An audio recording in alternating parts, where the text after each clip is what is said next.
and then share again. Okay, cool. We are now recording. Okay, so now I pick one topic, right? And Andre says he wants me to try to write one off this. Okay, so now I'm like this. Let me like write and then teach because I can't do both at the same time. Okay, so I need some subject lines, right?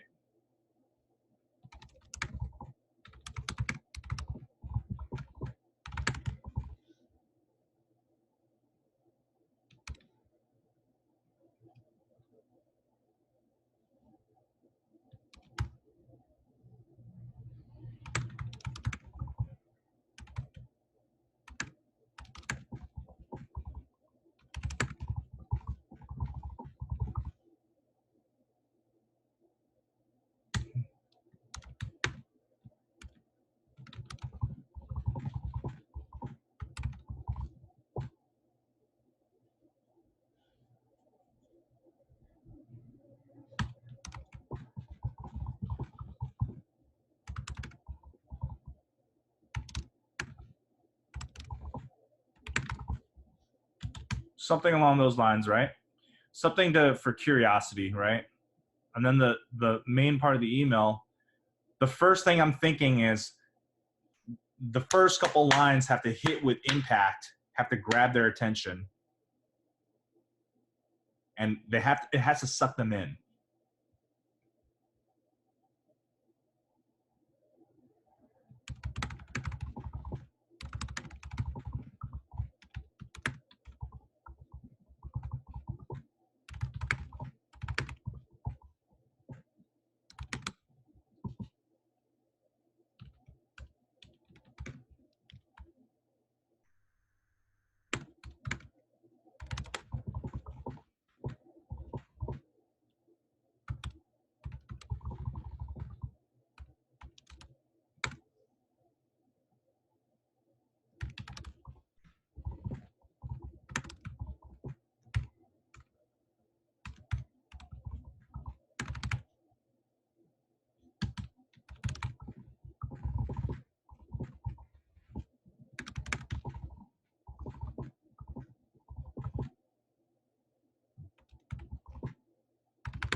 This is too non-colloquial. It's too scientific sounding.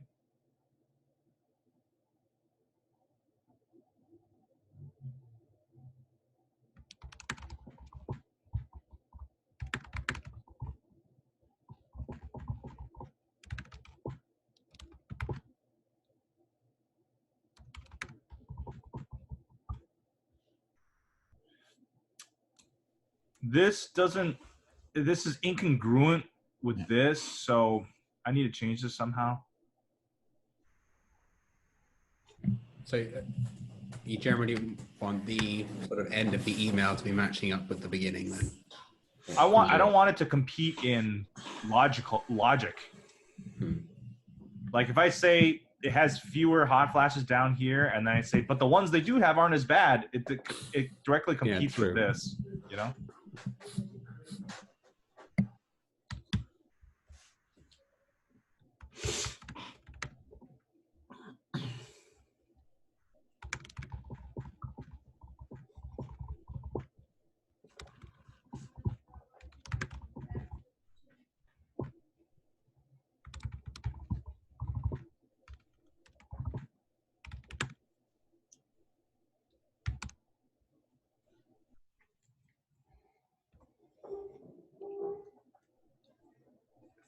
This is too awkward of a phrase.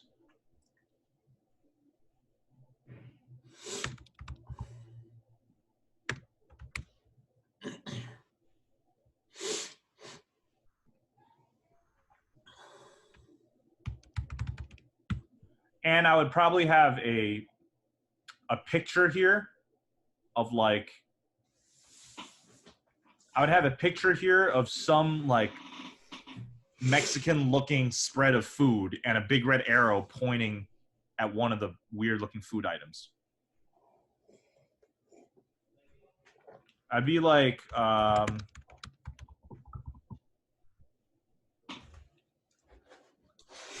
Mexican foods.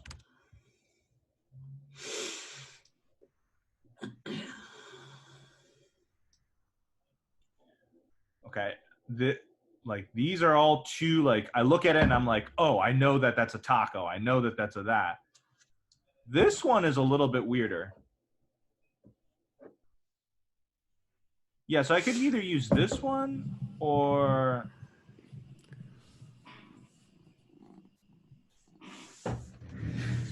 this one is good. So I would do like,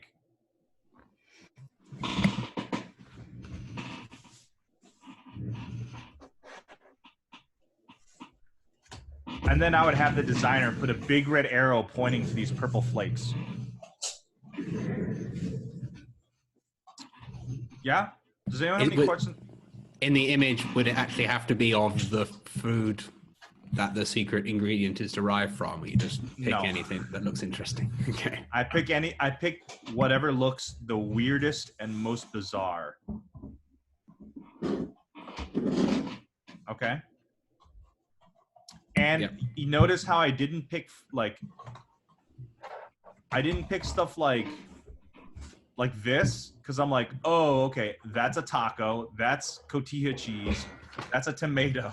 I know what everything in that is. So I picked something that the reader wouldn't know what all those food items are. Does that sort of make sense? Okay. So can you notice how this whole email is selling this one secret? Okay, it's the rule of one. One of the biggest problems I've seen in the emails that most students write is just they try to do too many things at once. They have too many competing ideas in one email. Okay? See if you can have your email focus on one concept and try to build up the curiosity of one angle or one hook. Okay, and flesh that one idea out. And it doesn't have to be long. Like this is not a long email, but it will get clicks. Does this sort of make sense, guys? Yeah. Yeah. Makes sense. Okay, cool. Or like sort of longer story-based emails, you still try and follow the idea of one, but what if like the problem you're attacking or trying to provide some sort of help for is complicated, that doesn't lend itself to just one answer? So do you have any core example? So like for one of the emails I was writing about improving relationships with Adriana's children or family after having shouted at them and had issues. Sure. Then obviously like relationships between married couples is complicated and probably not something that I can answer in like a few lines of an email. You want to reduce all their problems to one thing. The reason you're having this problem with your children, the problem with your husband, the problem with is this one thing. And what's that one thing? It's menopause, or you want to point to one piece of the menopause, the mood swings or whatever. Yeah. You point it to one. Yeah. You point all their problems to one problem, and then you give them, here's a solution for that one problem. But in this case, they've already purchased the solution. So I was trying to like now try and provide like additional value on top of that. Like say, well, you're taking care of like the sort of the root cause with the supplement, but then you've still like shouted at people and made them feel crap. So now you need to like try and deal with that problem. So what you're writing is a little bit different from the email I'm demoing here, because you're writing a little bit more of a content-y email than as opposed to an email that is supposed to get clicks. Because the person that you're writing to has already bought. You're right about that, right? So I would say in that type of email, you would give advice on how to do it. So like, oh, are you having trouble with your husband and your kids? Estrocom will help that. Okay. And then then what's the next step after that? You can say like, now that the hot flashes and the mood swings are gone, you can go and you can kind of explain like why it is you were acting that way to your parents. You can apologize. You can repair that relationship. Give them some tips on how to do that. Yeah, I mean, that's what I've gone for so far. Okay, great. Okay. Yeah. Okay. Good. So this is an example of an email that I whipped up for you guys in 10 minutes. Does anyone have any questions on how I did this? What if you wanted to, so this would go to a really good sales page that you've written. What if you wanted, let's say the sales page is not as good. Can you set up the sale more in an email? Like, argue more towards the sale? Yeah, that's a great question. You will see emails that sell the product more than a secret. So this email is short because it sells a secret, right? But if the sales page is crappy or it doesn't sell as hard, then your email will have to sell harder. So in those specific cases, you will see a longer email where they start going into the product, the different features of the product, why the product is unique, that sort of thing. Makes sense. Yeah, makes sense. Yeah. Good question, though. Okay. I have another email-related question. Let's say you have a list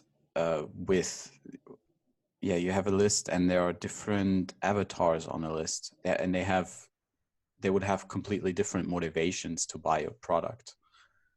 How would you go about that? Would you focus on one avatar and going to their problems, or would you try to write to everyone on the list? Or so that's a really good question, and the answer is it depends.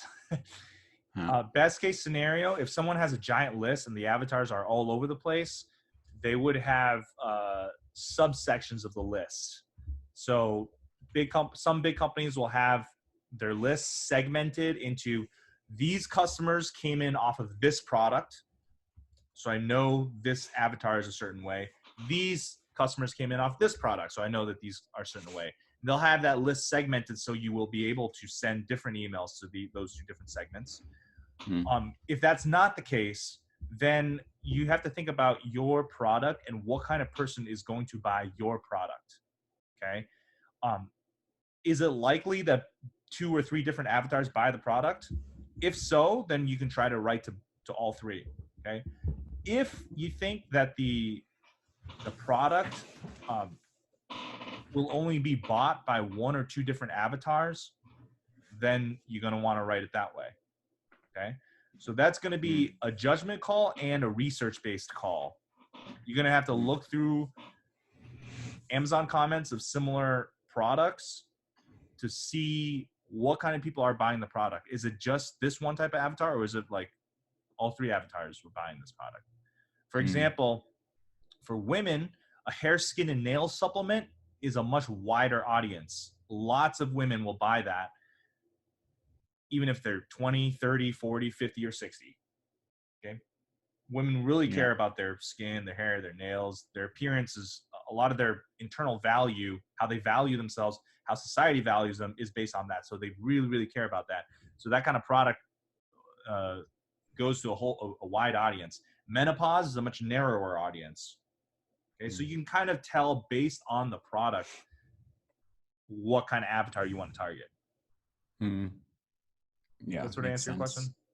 Yeah, it helps. It helps. Later when it's my part or my time to talk, we can go into more depth on for one of my clients. Okay, cool. It's related to that. Yeah, we can do that. This is great. Any questions? Any more questions? If there aren't any, I can kind of go into. I have one more question. Yeah. Since you wasn't recorded, could you go over real quick just what you did, what you look for in the sales page, like real quick? For the emails, for the writing, for like the points you look for before you write the email. Okay. Yeah. So I look for when I'm going through a sales page and I'm looking for to write emails or ads. I look for stuff that jumps out, including benefits, emotional stories, the unique mechanism of the product, of the problem or the solution. Example would be here. That's a unique mechanism. Here, that's a unique mechanism. I look for any interesting facts that jump out and can grab attention. Here's some examples. Okay. Here's an emotional story. This could be its own email. Okay. This is would you repeat the story that's already in the sales page in the email? I would write a shortened version. Okay. The general like outline of the of a story-based email would be basically this, and then like at the end of it is be like, unfortunately for many women, this is for many women in their 40s, this experience is like really common, which is why today we worked on a menopause remedy to get rid of hot flashes, night sweats, and mood swings. And I'm glad to say we finally did it. Click here, and then that's all I would do, and then click here to learn more. Blah, blah, blah, blah, blah, blah. Okay? Okay. Does that make sense? And then like even down here, like these graphs, like when it comes to estrogen, it's a completely different story. This is another interesting thing that can be in its own entire email. Like the email could be like, most women think that their hormones decline slowly during menopause. Unfortunately, that's completely wrong. Okay, that's a good email. I write a little bit about puberty here and how it's similar to menopause in terms of the hormones. That's another good email. You know, why are menopause and puberty the same, or like why do you feel the same way during puberty and menopause? Okay. Down here, there's the ingredient section, and this ingredient section is fucking great because you can like sell each of these ingredients separately. Okay, say there's this.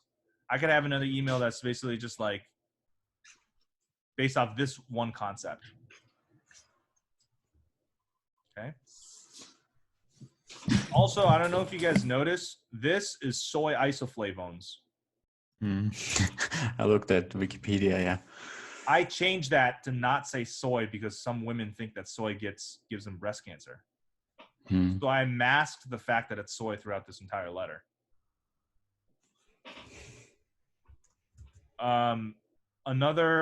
It doesn't, by the way. The research say it's completely safe, but some women think that. Okay, so this you could do another email on. Oh, I basically just did this email, but there are a couple of these other ingredients. Each ingredient can be, you do a little research. You can try to do an email on each ingredient. So yeah, those are 8 to 10 different emails that can be written. Emails or ads that can be written about just from this one sales page. Cool. Austin, what's up? How you doing? I will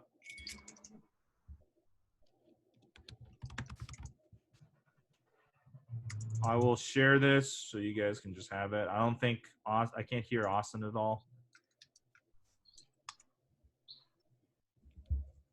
I'll just type this in the chat. Technical difficulties. Yeah, that's fine. Okay, so do you guys want to ask more questions, or do you guys want me to go through my process of writing a sales letter? Like 2 or 3 people asked this question. It's like, how do I? Can you just walk me through your process? Yeah, I didn't ask yet, but it was on my questions list. So okay. Go ahead. Would you guys like me to do that? We got a thumbs up from Roman. Yeah, blank sure. face. Go ahead. That'd be great. Sounds good. Okay, cool. All right, so how to write a long form sales letter, start to finish. Let me share my screen again.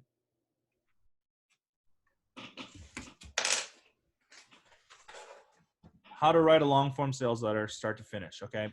Even if you're not writing a long form sales letter, this entire thing will help you, okay? So number one, this is more for those of you that are working inside of a business and have some say into what the product or offer is. Okay? A lot of you don't have that. You're just given a product to write for. If you have the ability to choose the product, this will help you. Okay, so I'm looking mostly at Jonathan Fisher for the dating copy. Yeah. Okay, so the number one determinant of whether a product will sell or not is not the copy, it's the offer. Okay, what does that mean? The offer, what you're selling, matters the most about ultimately onto whether or not it will sell like hotcakes or not sell like hotcakes. Okay, the copy will help. Okay, really good copy will help sell, but amazing copy will not save a bad product. Okay, so the first thing you got to figure out is it a highly appealing offer? For example, the company that I work for, Paleo Hacks, we launched 2 different products. One is Paleo Sweets, which is a cookbook on how to cook cookies and cakes and ice cream and basically like desserts that are paleo and they're like healthy. Okay, and another Paleo Plenty, that's another cookbook we launched. That Paleo Plenty is a cookbook on like how to make like, you know, Brussels sprouts and like meats and very foodie type items. Okay, which one do you think sold more? Paleo Sweets. Exactly. Yeah, I'm guessing the sweets. Yeah, and it wasn't like one had better copy or the other. Both had pretty good copy. Okay, however, Paleo Sweets has sold over 200,000 copies. Paleo Plenty has sold maybe like 3,000 copies. Wow. Huge difference, okay? Another example is last year for Agora, they came out with 2 different products. The credit card knife, it was a free plus shipping offer. Basically like a knife that can be masked as a credit card, and an info booklet on how to save water in case the apocalypse happens or something. Okay, so it was targeted, both were targeted at the survivalist crowd. Which one do you think sold better? The knife. Credit card knife by a landslide. Yeah. This is a huge offer. Okay, so the lesson here is fantastic copy will not save a bad offer product that no one wants. The number one thing is you need a product or an offer that people want. Okay, and the other thing I'll say is there is a huge risk here of spending months and months and tons of money, months and months of effort writing copy, buying ads on a product only to find out that it doesn't sell. Okay, this is a huge risk. And it's a huge risk not just for like small business owners, but like Paleo Hacks, we're a multi-million-dollar company, and we've launched like products that ultimately in the end lost us money and cost us a lot of opportunity cost just by putting a lot of effort and resources into trying to launch a product that is ultimately just not a good offer. Okay, so in other words, what the offer is extremely important, And so how do you know whether your product will sell or not? And I'm going to describe Justin Goff's email method. Okay. So what the email method is you send a simple email to your audience, to your email list, asking them, would you buy this product? And then you list out 5 or 6 or 7 different product ideas. Okay. You give a 2 to 3 sentence description of each, and then you say, would you buy this product? Yes or no. Okay. You'll get some responses back, and those responses will almost directly correlate with how well a product does. Pretty much every single time. Okay. So you might be wondering, like, okay, so for John, actually, like, this is extremely easy. You just go in your Facebook room, you write out like 5 or 6 different product ideas. Would you like a product on pulling? Shows you what to say, what would you buy this product or not? Yes or no? Okay. Another product, a product on approach anxiety, shows you how to beat approach anxiety, how to, Would you buy this product? Yes or no? A product on knowing what to say? Yes or no? A product on continuing the conversation? Yes or no? A product on inner game? Yes or no? You have 5 or 6 different products laid out. You send it out, see what the survey results are, and almost every single time it will tell you basically, you're directly asking the audience, what kind of product will you buy? And it's a very, very simple method, but it will save you a shitload of time and effort. Okay? Hey, can you guys hear me? Yeah. Awesome. Yes. I can hear you. I can hear you. Cool. Yeah, my headphones and Zoom decided they hate everything about my laptop today. So just speaking through the mic. But yeah, Ning, it's like a 3 or 4 paragraph like mini description, right? The way he did it, it's about 2 to 3 sentences. Yeah, that's what I meant. Sentences. Yeah. Yeah. Okay. 2 to 3 sentences for each product, right? So, you guys might be wondering, like, what if you don't have an email list to text or something? That's exactly the problem I had when I was launching the menopause supplement. I did not have a list to go off of. So what I did was you can go on SurveyMonkey and you can buy a survey. You can buy survey responses to target a certain type of audience. So I bought a survey on SurveyMonkey. I created the survey and I bought like 100 responses targeting women ages 40 to 60. And I asked them, would you buy a female libido product? Okay. Would you buy a female libido supplement that's masked as a vitamin thing? Okay. Would you buy a menopause supplement? Would you buy a hair and nail supplement? Would you buy this? I think I had like 4 or 5 different products. Okay. All the results came back. Number 1 was a hair, skin, and nail supplement. Number 2 was a menopause supplement. And then 3 and 4 and 5 were the other ones. Okay. When I looked on Amazon, these results almost directly correlate to the number of Amazon reviews on those types of products. Hair, skin, nails products had the most Amazon reviews. The Really? menopause supplements had the next ones, and then female libido had the lowest. So it correlates directly with what is a hot product and what is an appealing product and what is a not appealing product. Okay. We decided we didn't want to go with hair, skin, and nails, so we chose the next best thing, which is menopause. Does all this sort of make sense?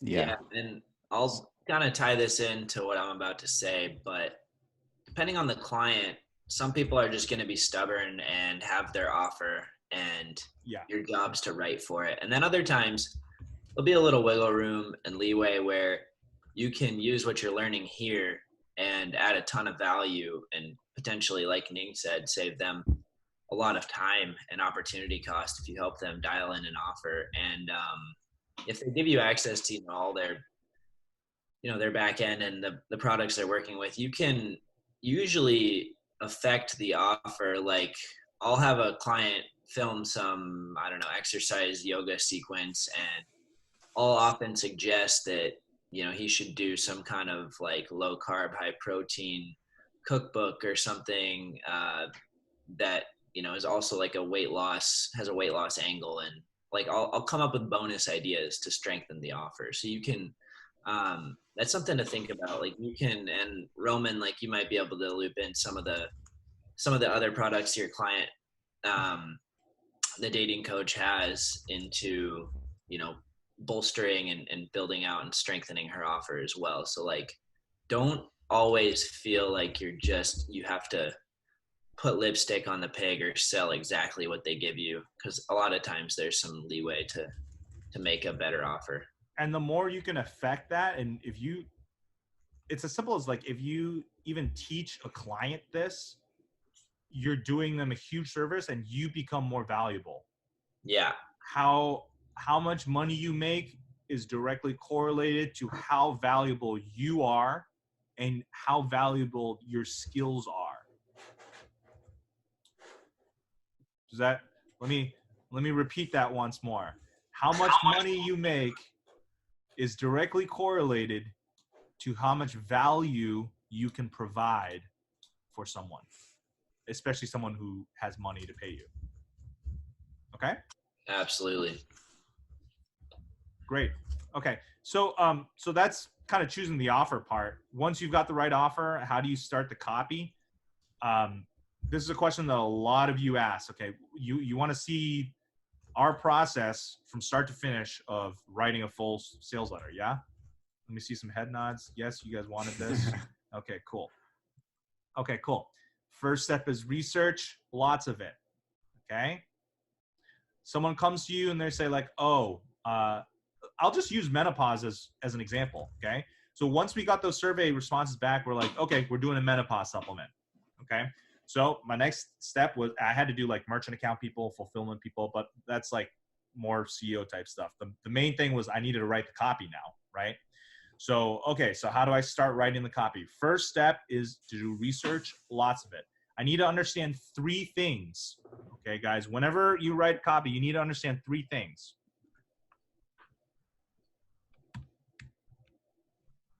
Marketplace, audience, and the product. Okay, those are the 3 areas to do research on. Marketplace means, are there other products being sold like this? Okay, usually if there are, that's a good thing because it means the product will sell. You go on Amazon, you take a look at similar products and you see how many reviews they have. If there are a lot of reviews, yes, that means people will buy this a lot. Okay, if there are not a whole lot of reviews, that's a red flag for me. Okay, then this is like, okay, man, maybe people don't want this. Okay, audience, I will figure out what type of person will buy this product, and then I will go research everything I can about them. Okay, for example, for menopause, okay, I know that's most women 40 to 60. So I'm gonna go on Reddit, okay, and there are a lot of menopause Reddits, subreddits. I'm going to read all those comments, especially the comments that are high comment, like they have high comments and high replies and high upvotes. That means people are very excited and people are very passionate about that topic. I want to see what they say. Reddit is an amazing place to see people's like deep inner like fears and pains and yeah, people are more vulnerable in Reddit than they are in Amazon reviews because it has a community feel to it. Right, exactly. Facebook groups is another good place, but I've just been going to Reddit because it's just a freaking gold mine. Okay. Reddit is great for understanding the audience. Amazon is great for understanding the marketplace, but I also want to look for other info products if there are any. In my specific case, I did not find any menopause related supplements being sold through direct response or on Facebook. So, but I did see a lot of products on Amazon. Okay. And then the product. Okay. What's in the product? The supplement I had a list of ingredients. And I'm going to go through and I'm going to look at all the ingredients. I'm going to go to scholar.google.com.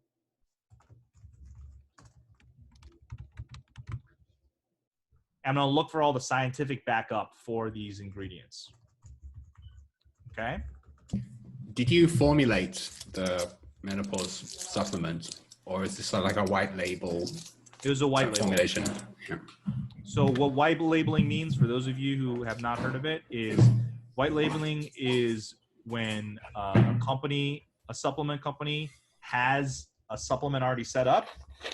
Okay. They've got inventory of it, and then you give them a label. And then they put that label on that supplement, and then they sell it. So that's what we did with the menopause supplement. It's a low risk thing because you don't need to buy an inventory of like 5,000, 10,000 bottles and then suddenly be surprised that it doesn't sell. That's the risk I was trying to avoid there. Do they ship it for you? Yeah, they do all the fulfillment for me. And then they send me an invoice at the end of the month for however many bottles I sold. So you don't have to pay in advance. Exactly. Oh, nice. Yeah. Okay. Can you also talk about the time frames involved in like the research and everything?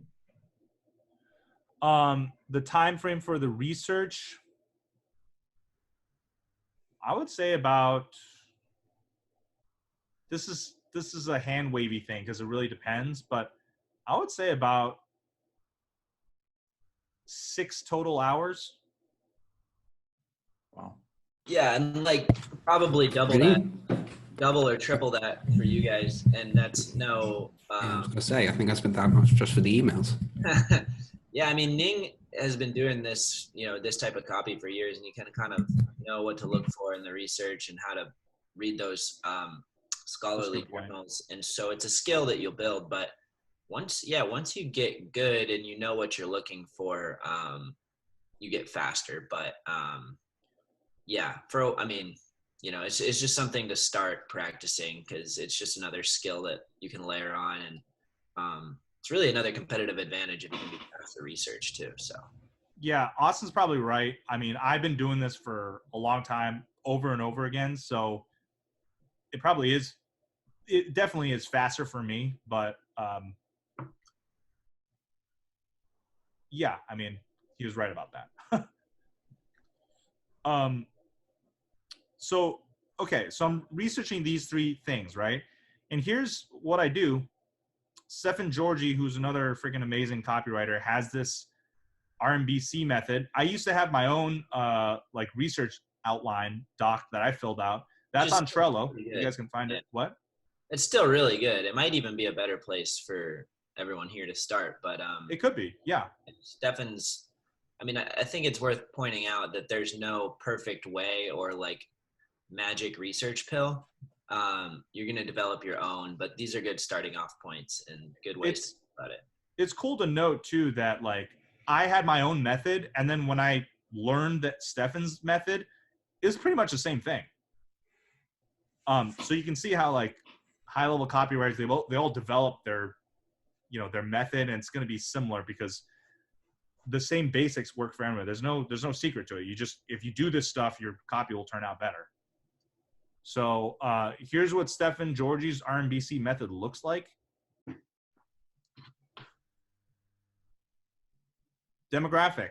Who's your customer? How old are they? What attitudes do they have? What are their hopes and dreams, victories and failures? What outside forces do they believe? Blah, blah, blah, blah, blah, blah, blah. These questions, if you look at my thing, I go through and I answer every single one.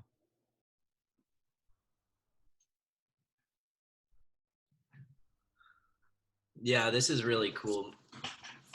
Everyone should go back on the recording and kind of see how Ning's building these out.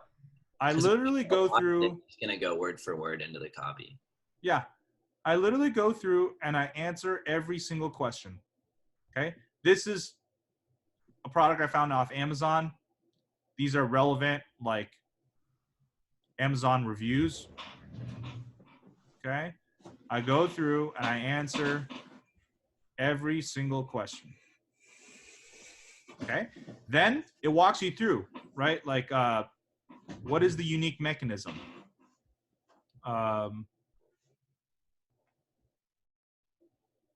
Tells you what the unique mechanism is. Basically, the unique mechanism behind the problem our prospect faces. What that means is the unique mechanism of the problem is basically like, look, you are suffering from XYZ. Here's the reason why you're suffering from XYZ. Okay. Oh, you have menopause symptoms, hot flashes, night sweats, and mood swings. Okay. What's the reason that, what is causing that? Okay. That's the unique mechanism of the problem. Okay. And the thing about the unique mechanism of the problem is You want that unique mechanism to be different and new, something they have not heard of before. Okay? So if I say their menopause is caused by their hormones, if I just say that, they already know that. Okay, so it's not very exciting. Okay, I want the point of the unique mechanism, the unique solution, is to differentiate your product and how it solves their problem.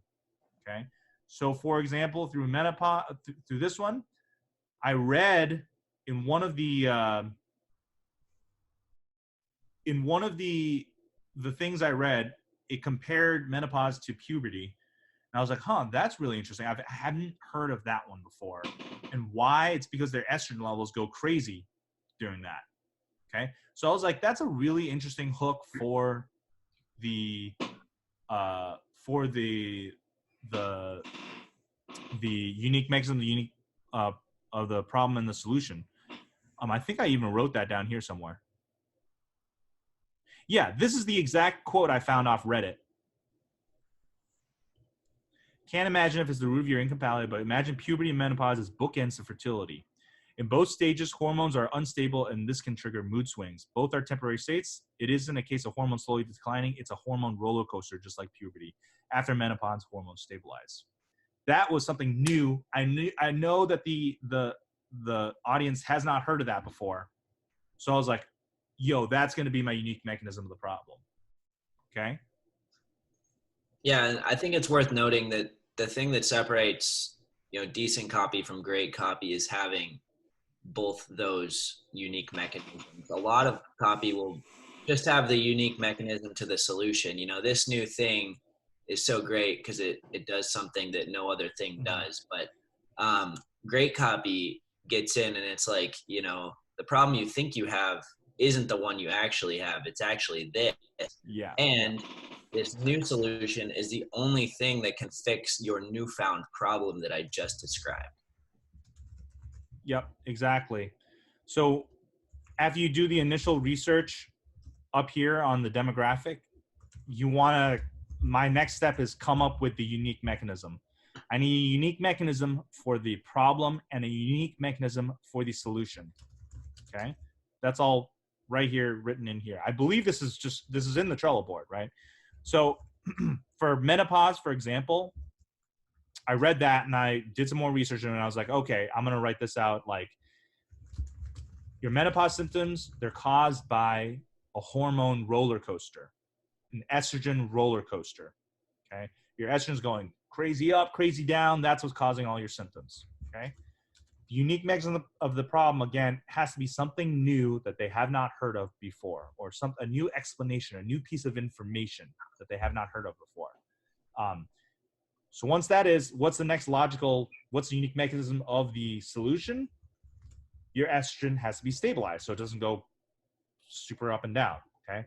That's why we call the product Estro Calm. Okay. We wanted to call it Estro Balance. That was already taken. Estro Steady, also taken.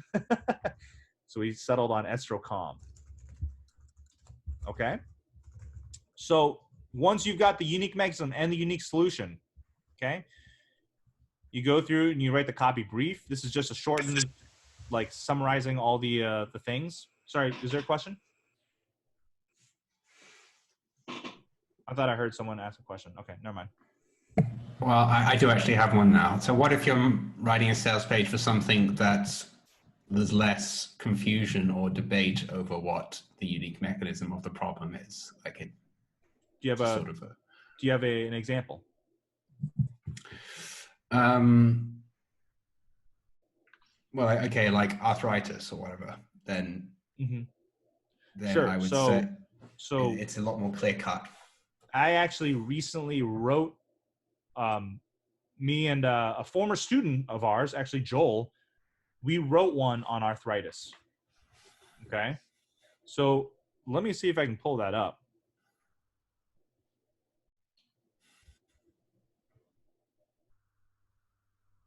Let me see if I can find it.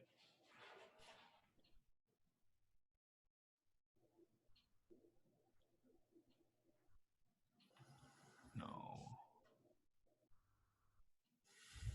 Yes, here we go. Okay. So most people, when I did research on that, most people know or think that arthritis is caused by inflammation in the joints, right? Yeah. If I had to summarize what people think they know about arthritis, it's caused by inflammation in the joints. Okay. Something to do with cartilage and bones and inflammation eating that away. Okay. So I had to figure out a way to say something different or new. Okay. So in this, I say they're caused by 4 HOTS compounds in their body. Okay. And then in the middle, when I'm get to the mechanism, basically, look, I say stuff like it flew in the face of everything I thought I knew about the root cause of shoulder discomfort. It's really great if you can say stuff like that, because the prospect is going to think like, oh shit, like the reason why all this other stuff hasn't worked is because it's based on this other faulty misconception of what's happening, what the cause of my problems are. What you're basically telling them is, here's the real cause of your problem, right? So, and people are always suspicious that there's like a hidden reason that they're being kept in the dark, like the powers that be.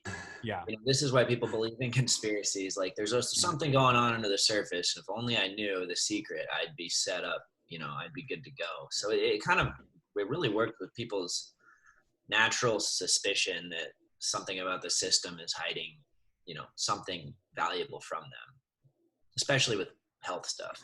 Yeah. So right here, I basically say like, most people think it's inflammation, but inflammation is just half the problem. Okay.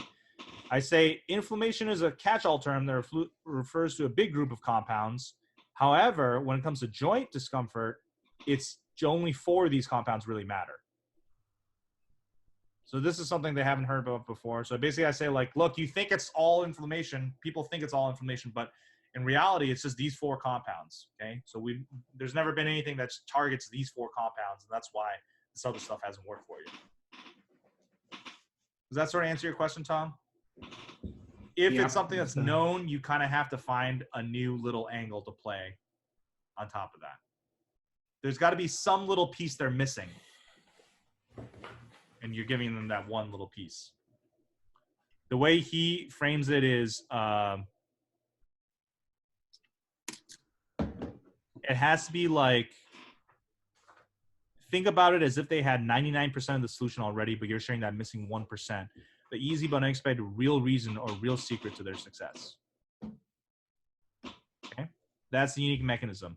So this is still all before I'm writing any copy. I'm trying to figure out what my unique mechanism is. Okay. I answer all of these. If you look at this, this is my mechanism section. I write my brief. What's the brief, Ning? The brief is just kind of a summary of everything. A summary of the research.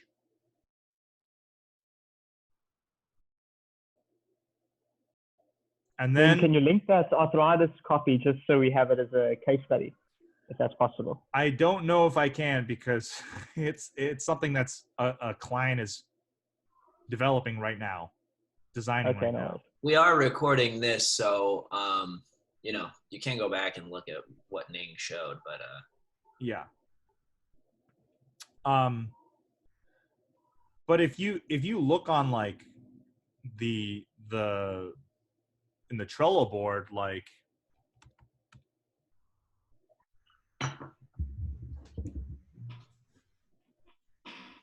these will all have unique mechanisms of the problem and the solution, especially this one. If you look at this one. Yeah, the telomere thing is cool. It'd be cool to do a little summary of that before we get into individual calls here. Right. Like this is one that Dan Ferrari wrote, and it's about a product that basically is about telomeres. Telomeres are pieces of DNA at the end of your DNA that like protect your DNA. And the longer they are, apparently the longer you live. The thing is, people have known about telomeres for a long time. It's a supplement that supposedly increases your telomeres, right? So in your mechanism, if you read this, right, He doesn't say it increases your telomere. The reason why you're aging is because your telomeres are shortening, because that's something that people have heard. What we did is we went and we looked at the enzyme that increases your telomeres. It's called telomerase. And we looked at a piece of that, and it's made up of a couple different pieces, and one piece of that is called the TRT protein or something. So we basically said, look, it's not your, like, they thought it was your telomeres, but it's actually this TRT peptide. So we looked for new one layer further. Yeah, we into the science. Exactly. You look at the science, you try to go one layer deeper. So you go down here. Do you remember hearing about the discovery of telomeres? So like here, like you've heard about telomeres, right? They're linked to everything, right? Here's the problem.